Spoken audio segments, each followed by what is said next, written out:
عالمی بحری تنظیم انٹرنیشنل میری ٹائم آرگنائزیشن کے سربراہ اسنیڈو میگنیسک نے کہا ہے کہ آبنائے ہرمز سے گزرنے والے جہازوں کی مکمل حفاظت کی ضمانت دینا ممکن نہیں ہے اور اس مسئلے کا فوجی حل دیرپا ثابت نہیں ہوگا۔ ایرانی پارلیمنٹ کے توانائی کمیشن کے ترجمان کے مطابق ایران کی تیل کی پیداوار اور برآمدات معمول کے مطابق جاری ہیں اور خارق جزیرے پر زندگی معمول کے مطابق ہے۔ انہوں نے خبردار کیا کہ اگر اس جزیرے پر کوئی حملہ ہوا تو یہ دشمن کے لیے بڑی بدنامی کا باعث ہوگا۔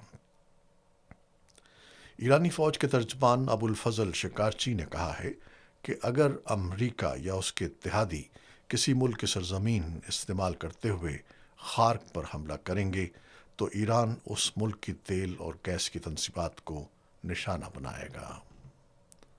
امریکی جریدے بلومبرگ کے مطابق آبنائے ہرمز میں جہازوں کے لیے ایک نیا حساس راستہ سامنے آیا ہے جو لاریک جزیرے اور قشم جزیرے کے درمیان واقع ہے۔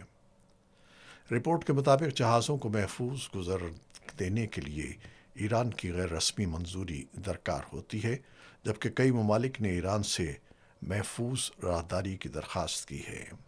تاہم انشورنس کمپنیوں اور بینکوں نے اس راستے کے بڑھتے ہوئے خطرات پر تشویش ظاہر کی ہے۔